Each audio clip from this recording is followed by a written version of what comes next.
1997년 5월 27일 새벽 일본 고베시 스마고 중학교 정문 앞에서 발견된 시신.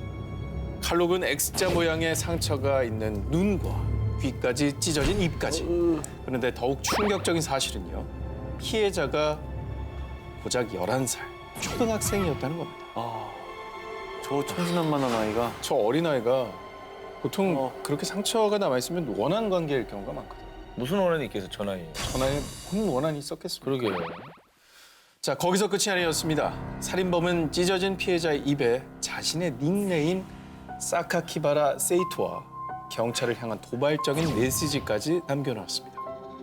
자, 게임이 시작됐다. 우둔한 경찰들아, 나를 잡아봐라. 어머, 나는 사람을 죽이는 게 유쾌하다.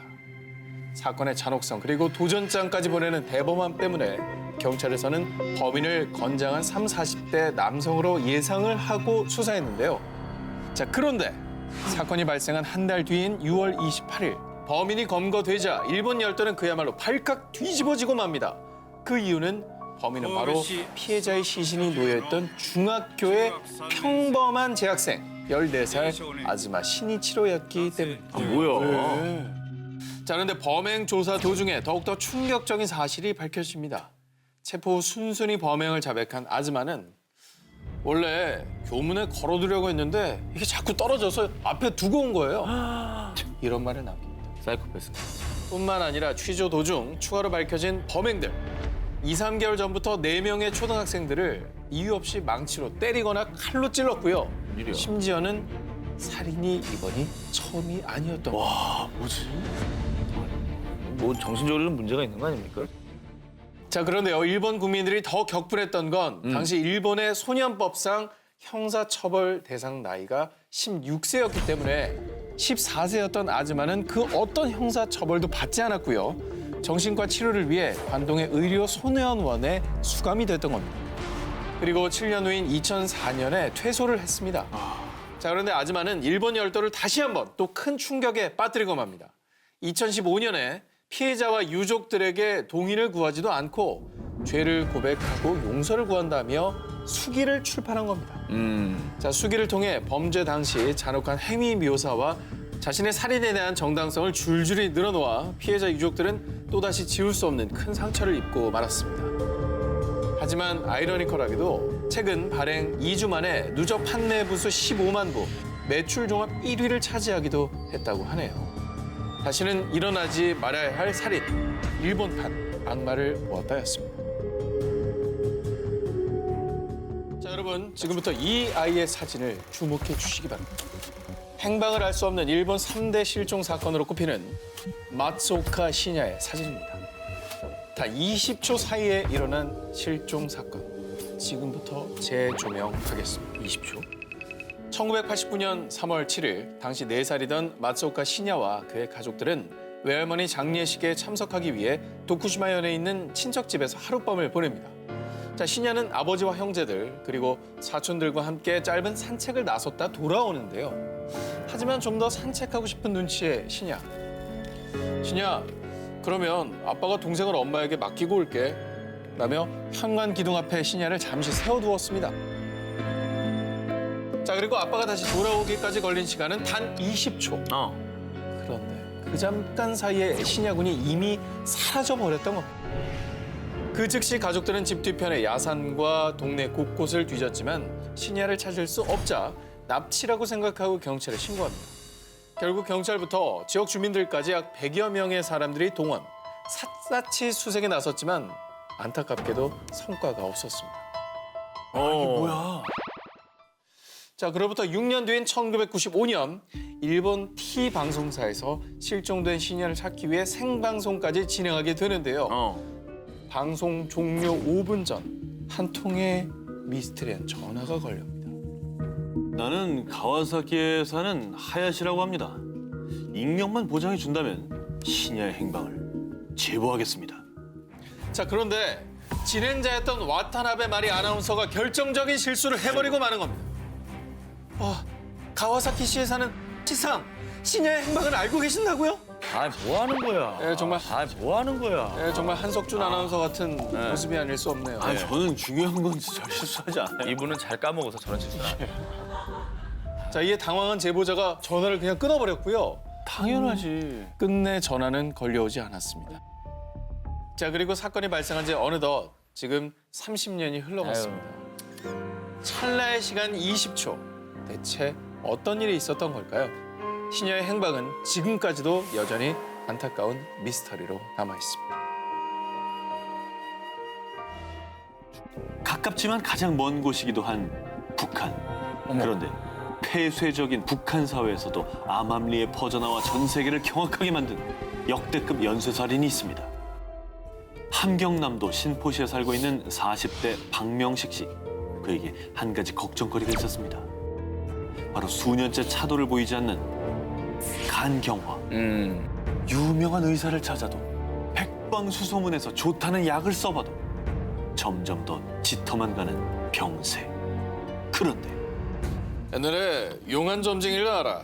아주 점을 똑대기 잘 보더라고. 우연히 듣게 된 직장 동료의 말. 박명식 씨는 결국 그 점쟁이를 찾아갑니다. 내 간경화가 너무 심해서 언제 죽을지 모릅니다. 제발 살 수 있는 방법 좀 알려주시라요. 사람의 간을 먹어야 그 간경화가 나. 그리고 젊은 사람의 간일수록 더 좋지. 박명식은 그게 대체 말이 되는 소리냐며 그 자리를 박차고 나옵니다. 하지만 병세가 점점 더 심해지자 어차피 죽을 바엔 점쟁이 말대로 해보기라도 하자! 라는 17세기, 결심을 하고 19세기야. 합니다. 1990년 4월 그는 농촌에 봉사활동을 하러 온 학생들을 범행 대상으로 삼게 됩니다. 잠든 한 학생의 입을 틀어막고 준비한 흉기로 급소를 공격합니다. 과연 그는 살인에 성공을 했을까요? 실패했으면 좋겠다. 며칠 뒤 심하게 훼손된 한 학생의 시신이 발견됩니다. 그렇습니다. 간이 없는 시신이었죠. 며칠 후 그는 20대 여성을 또 살해. 그 뒤 6개월 동안 무려 10건의 살인을 저지릅니다. 자기가 살자고. 하지만 결국 그의 엽기 행각은 덜미를 잡히고 맙니다. 그때도 그는 13번째 살인을 저지르던 중이었습니다. 그에게 붙잡힌 학생이 소리를 지르며 저항하자 살인범 잡기에 혈안이 되어 있던 주민들이 힘을 모아 도망가던 박 씨를 붙잡는 데 성공한 거였죠. 결국 그해 10월 그는 사형 선고를 받아 얼마 뒤 사형을 당했고요. 점쟁이 역시 약 15년간의 노동교화형을 선고받았다고 합니다. 2011년 9월 어느 날 리양시의 한 경찰서로 한 여성이 뛰쳐들어옵니다. 살려주세요. 지금 지하 감옥에서 탈출했어요. 거기에 다른 여자들도 더 있어요. 여자와 함께 급히 찾은 인근의 한 아파트. 평범해 보이는 아파트 외관과는 달리 지하에는 감옥으로 개조된 지하실이 존재했습니다. 그런데 더 놀라운 건 그곳에 3명의 여성이 갇혀있던 겁니다. 저렇게. 그렇게 그녀들의 존재와 함께 2011년 중국을 경악해 만든 사건의 전말이 드러나게 됩니다. 피의자 혐의는 고의 살인, 강간, 집단 매춤, 불법 감금, 마약 제조, 음란물 유포 등입니다. 이 엄청난 범죄를 저지른 사람은 단 한 사람. 그의 이름은 리하오. 리양시 품질 및 기술 관리국에서 근무하는 공무원이었던 건데요. 그는 함께 일하는 동료들 사이에서도 늘 평판이 좋았던 인물이었습니다. 그런데 그의 완벽한 모습 뒤에 가려진 엽기 행각도 아내에겐 야간 업무를 한다며 집을 나선 뒤 그의 발길이 향한 곳은 지하 감옥.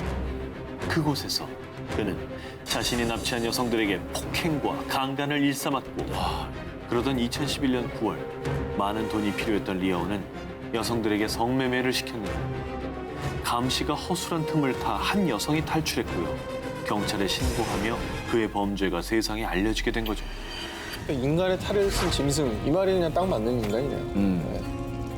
인간이 가져서는 안 될 잔혹한 양면성, 완벽한 공무원의 이중생활이었습니다. 행방불명된 등산객을 찾기 위해 홋카이도 다이세트 산 위를 날던 경찰 헬리콥터. 순간 기묘한 문양을 발견합니다. 그 문양은 바로 SOS라고 쓰인 구조 문자였죠. 그리고 실종된 등산객이 무사히 구조되면서 안도의 숨을 내쉰 그 순간 그는 경찰 조사에서 이 SOS 문자를 쓴 적도 본 적도 없다고 대답합니다. 또 다른 실종자를 찾기 위해 산속을 샅샅이 뒤진 경찰. 그러던 어느 날 SOS 문자 인근에서 유골의 파편과 카세트 테이프, 소형 녹음기가 든 가방을 발견합니다. 그리고 그 테이프 속에는 한 남자의 목소리가 녹음돼 있었는데요.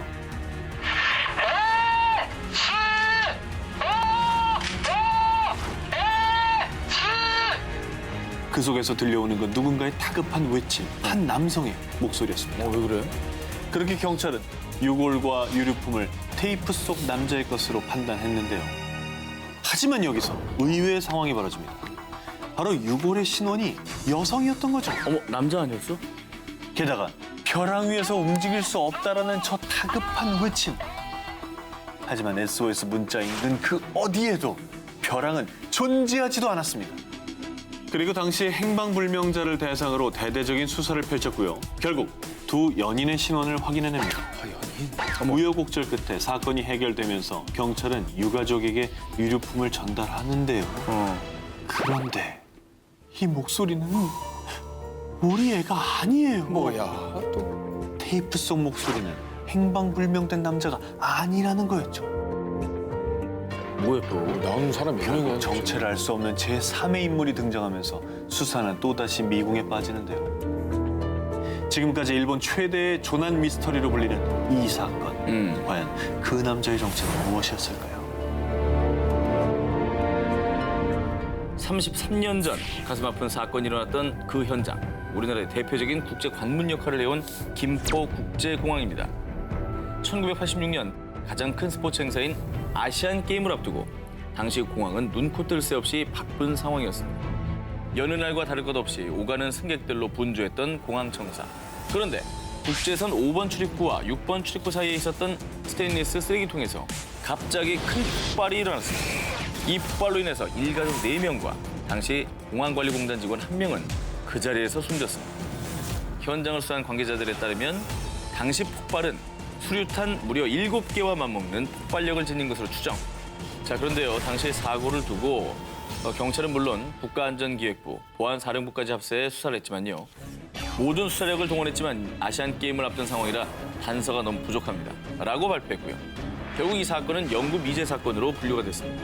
그런데 역사 속에 잊혀져 가던 이 충격적인 사건의 범인을 집요하게 쫓는 한 남자가 있었으니 바로 마이니치 신문사 무라타 노부이코 기자였습니다. 그는 무려 23년이 지난 2009년 3월 자신이 쫓은 진실을 세상에 알렸는데요. 사건의 배후 조종자는 고 김일성과 김정일. 범행을 지휘한 것은 무슬림 테러리스트 아부 니달로요. 청부 테러리스트로 악명 높은 아부 니달이 북한과 손을 잡고 김포공항 폭탄 테러를 벌였다는 사실을 동독 정부기관 슈타지의 비밀 기록을 통해 밝혀낸 것입니다. 그리고 이 보고서에는 김포공항에 잠입해 테러를 벌인 과정이 상세히 설명돼 있었는데 하지만 안타깝게도 초동 수사가 너무나 미흡했고요. 그날의 진실은 다시 어둠 속에 가려졌습니다.